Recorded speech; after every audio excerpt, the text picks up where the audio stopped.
Bonjour. Good afternoon. Bonjour. Comment allez-vous? Comment allez-vous? Très bien. Ah, new desk.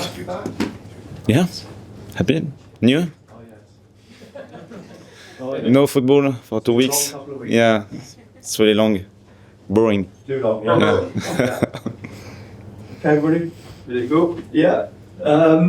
Regis, can I just ask you first, you may not know the full details, but because of players coming back, journeys they've had to make, but Noah Siddiqui and Omar Alderete were the two players that have been mentioned as having injuries. Do you know how serious they are?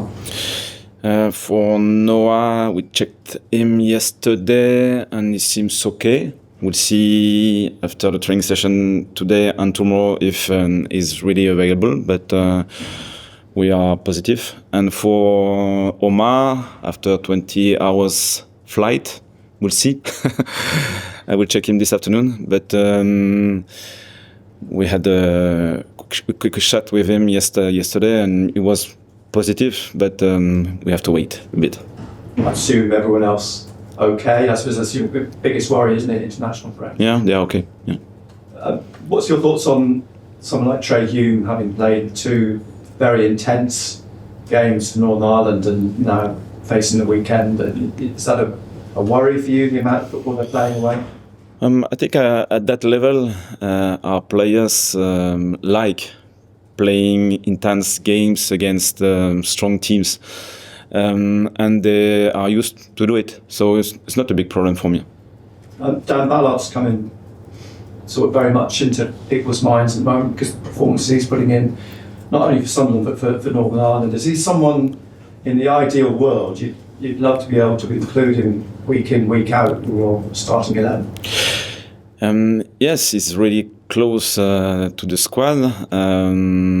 Started the season. After that, got an injury. Another player came in, played well, which is positive for us, for the squad, and for him as well, because the competition is needed at that level to push the players, and the dynamic is positive because he plays at a high level. He's ready to play. So for the manager, I think it's positive. And I think fans are very mindful that he's not only a great defender; he's actually a threat up front in some pieces. Absolutely. Yeah. Talking of recruitment as well, bringing players like that in. Stuart Harvey left last week. He's left quite a legacy in the time that he was here. What's the thinking about his departure and the way forward now in that respect? It's part of the evolution and the journey of the club and his journey as well. And I think it was really important for the club. Even last season, we worked together, and I think the output was really positive. After that, the structure and organization evolves, and you need to accept some different journeys. And is there the idea to bring in another head of recruitment, or is the way that the club's now set up with Florent coming in, is there a change in the structure? Yeah, I think the organization is evolving with new ideas. So Flo and Christian are working hard on this topic, and probably in the next couple of months we'll have different options and structure. Wolves then this weekend. Big game for both clubs, bearing in mind you look at the table and these are the teams that you ideally want to be picking up points from, those teams that are in and around you. But it does seem like the last couple of weeks they picked up at the start of the season. Yeah, they are struggling in the beginning of the league, but the last two games showed that they are really competitive. They didn't win, but they deserved to win against Brighton and Tottenham. They played well, with good players, with good energy, well coached. So I think this is our league. You can struggle even if you are strong, if you are not clinical, because they got many chances to score their second goal, but they didn't. And at the end of the game, they were punished. And this league is like that. If you don't catch your opportunities, you will be punished. So I hope we'll be able to score twice to win this game, but it will be a tough challenge. Your philosophy is very much one of attack. You like to keep going to the end of the games. This game at this stage of the season is not necessarily a must-win game, but do you see it as a must-not-lose game? Yeah, we don't know before because the scenario, because the respective forms of every teams, but every game is an opportunity. Even if you play against a strong or expected really strong team, you try to win, and after that you will see opportunities, challenges. It's always different, but our mindset is to win points, and if it's possible, do it quickly. Regis, did you say a moment ago you're hoping to score twice? Did you say? Yeah, because when it's only 1-0, you know that at the end of the game something can happen. So it's better to have this margin. When you look at your 3 home matches in the Premier League this season, you're obviously unbeaten, but with brilliant performances in different ways each of them. How key is your home form, the support from the crowd, the environment? How key is that, the home matches, to your survival and where you end up this season? Yeah, it's obvious that if you can feed this dynamic at home with confidence, with this extra drive from the crowd and the community, it's still better, because away usually it's more difficult to win points. So far the form is positive, and I hope it will be the case this weekend. On Noah, was it ankle? Yeah. Yeah. It was an ankle.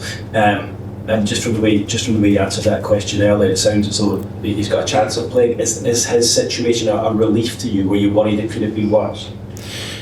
Yeah, it's still possible to be worse, but at the minute it seems okay. So he had this injury before, so he knows how it evolves and how serious it is when he felt the pain. So he's positive at the minute. So we'll see. So just to confirm, is there a chance that both Noah and Omar could both start the game on Saturday? Yeah, at the minute it's possible. Yeah. Regis, lots of talk about the international break. What do you think about them all? It's part of the life of football now. So we try to take advantage of the situation. If we just complain, I think nothing can happen. So for the players with their national teams, I think they are really well connected with this ambition to play the next World Cup, probably. And for the players who stayed with us, we worked hard, and I think the game against Livingston was useful in that perspective. And I hope the reconnection we'll have this afternoon will be positive, like it was for the last international break. Nick mentioned Dan Ballard before. How good can Dan be? Because it's easy to forget he's still relatively young. I mean, certainly young to you, all right, but he's relatively young still. Yeah, it fits really well with this league, because it was the case in the Championship, and I think he's showing now that he can really be really good in the Premier League as well, which is really positive for him and for the club. He's still young, and he needs time to grow, to connect with this new experience, and at the same time we trust him, because when he had the opportunity to play, he showed that he was really good. It was brilliant to see Luke O'Nien in the squad against Manchester United. I don't know if you saw, but he put out a social media post this week saying about his journey from non-league all the way up to the Premier League. What do you make of a journey like that? Because it is almost fairy tale stuff, I guess, isn't it? Yeah. Luke is a really good example of what we want to build as a club. We want to learn.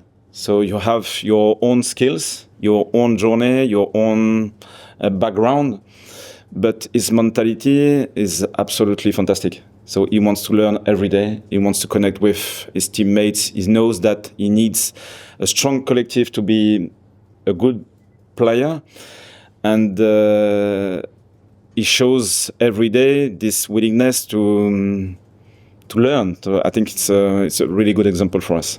Just finally from me, it's 7 games in now, and I don't think really over the course of 90 minutes, certainly your team has been what I would describe as outfought at any time in this Premier League season, as early as it is. How pleasing is that from your perspective as a manager? I think it's positive, but we can feel the danger. So it was the case in Manchester United.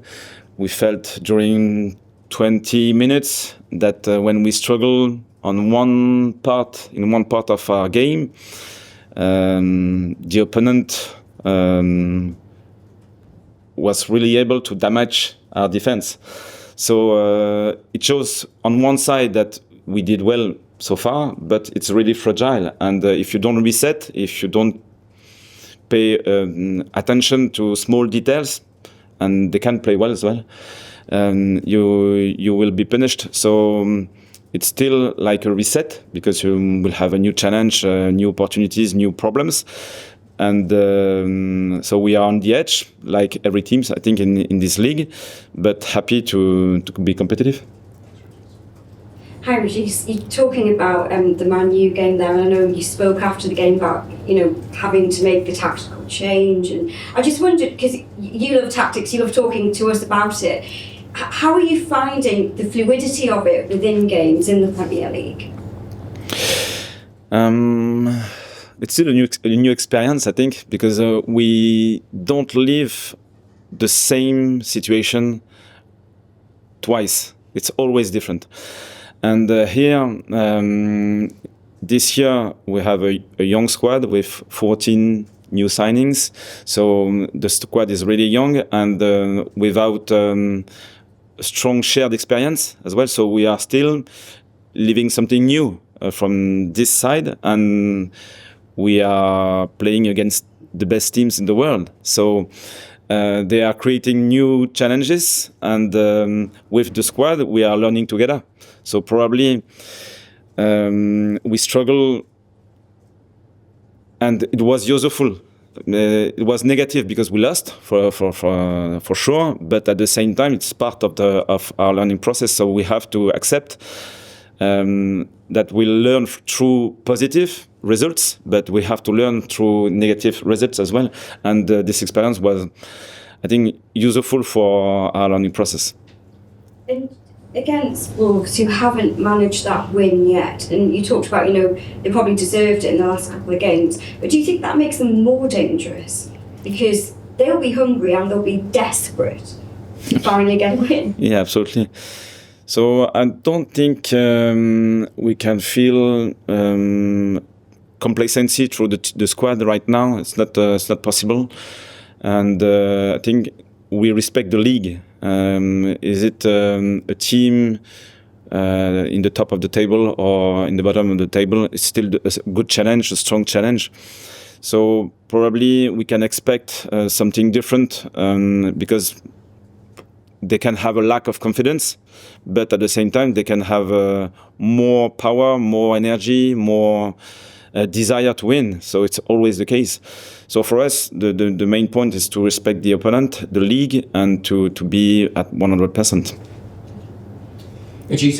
Is this like one of the key differences between the Championship and the Premier League? If you played the team at the bottom of the Championship, they would probably be a team that has some issues and some problems, whereas the team at the bottom of the Premier League is probably going to be a good team.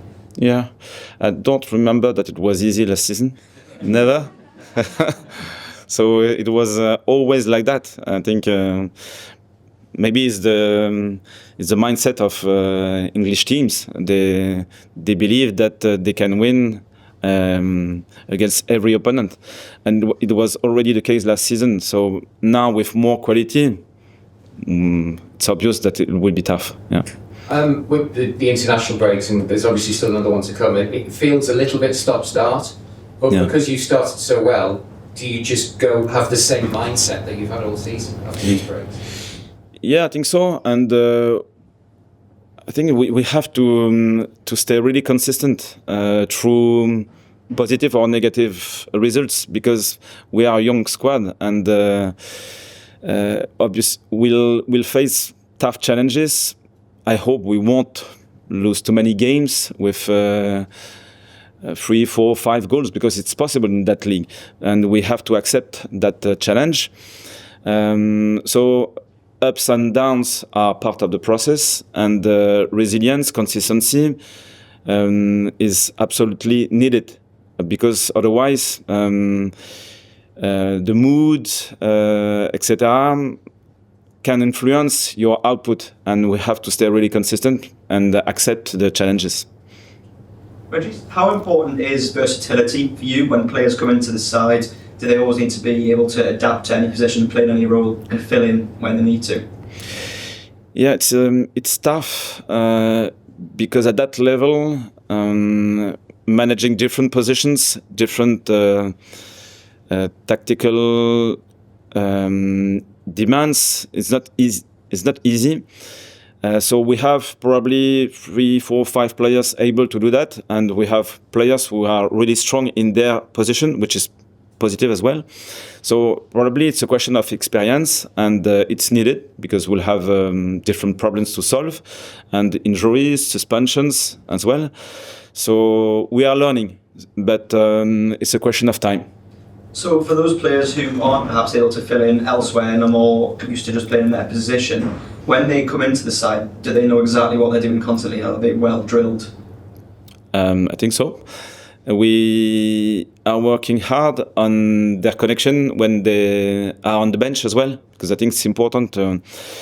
When you start a game, you start with the story of the game. So you face a new challenge, a new opponent, and